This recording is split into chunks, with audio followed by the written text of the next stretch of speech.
8 లక్షల మంది అన్నదాతలకు సుఖీభవ కోత. ఇప్పటికే తల్లికి వందనంలో లబ్ధిదారుల్ని భారీగా కోత కోశారు. యూడైస్ లెక్కల ప్రకారంగా 87 లక్షల మంది విద్యార్థులు ఆంధ్రప్రదేశ్లోని వివిధ పాఠశాలల్లో చదువుతుంటే దానికి నారా లోకేష్ కూడా కొంత అర్ధసత్యాలు ఒల్లించేసి దాన్ని 67 లక్షల మందికి మాత్రమే కుదించినట్టుగా వెల్లడించారు. నారా లోకేష్ ఏం చెప్పారంటే అంగన్వాడీలు, ప్రీ ప్రైమరీ స్కూల్లో చదువుతున్నటువంటి వాళ్ళందరూ కలిపి 87 లక్షలు అంటూ చెప్పారు. కానీ వాళ్ళందరినీ తీసేసిన 80 లక్షల మంది పైనే ఉన్నట్టుగా అధికారిక డేటా. కానీ ఆంధ్రప్రదేశ్ ప్రభుత్వం మాత్రం కేవలం 67 లక్షల మందికి మాత్రమే తల్లికి వందనం ఇచ్చేదానికి పూనుకుంది.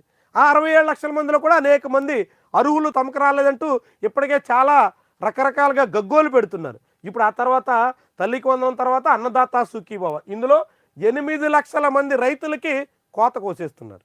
8 లక్షలు చాలా పెద్ద నెంబర్. ఎట్లంటే అర్హతకు అనేక నిబంధనలు పెట్టేశారు. గత ఏడాది లబ్ధిదారులతో పోల్చిన భారీగా కుదింపు. జగన్మోహన్ రెడ్డి తన పాలనలో చివరి ఏడాది ఇచ్చినటువంటి రైతు భరోసా లబ్ధిదారులతో పోల్చిన చాలా పెద్ద సంఖ్యలో కోత విధిస్తున్నారు.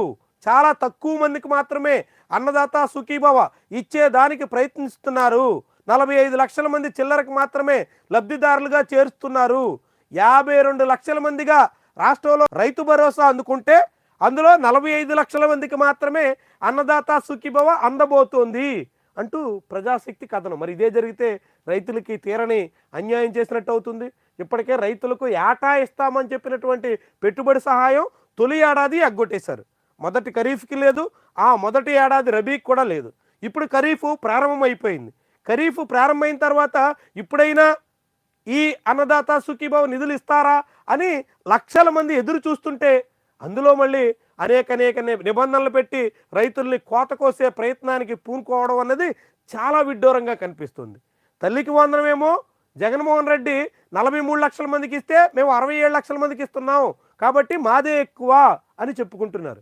మరి అన్నదాత సుఖీభవ జగన్మోహన్ రెడ్డి 52 లక్షల మందికి ఇస్తే మీరెందుకు 45 లక్షల మందికే సరిపెట్టేస్తున్నారు? ఇక్కడ ఎందుకు తగ్గించేస్తున్నారు? తల్లికి వందనం పెంచినట్టుగా అన్నదాత సుఖీభవ కూడా పెంచాలి కదా, రైతులందరికీ న్యాయం చేయాలి కదా. జగన్మోహన్ రెడ్డి హయాంలో కన్నా ఇంకా ఎక్కువ ప్రయోజనం కల్పిస్తాం అని చెప్పినటువంటి వాళ్ళు అందుకు తగ్గట్టుగా వ్యవహరించాలి కదా. ఎందుకు మరి రైతుల నోట్లో మట్టి కొట్టే ప్రయత్నం జరుగుతుంది? ఎందుకని రైతులకు అన్యాయం చేసే దిశలో నిర్ణయాలు ఉండబోతున్నాయి? ఎందుకని ఈ దిశలో అన్నదాత సుఖీభవకి కోతలు పెట్టే ప్రయత్నం చేస్తున్నారు? ఇది ఏమాత్రం తగినటువంటి వ్యవహారం, ప్రభుత్వానికి ఏ రీతిన కూడా శ్రేయస్కరం కానటువంటి అంశం.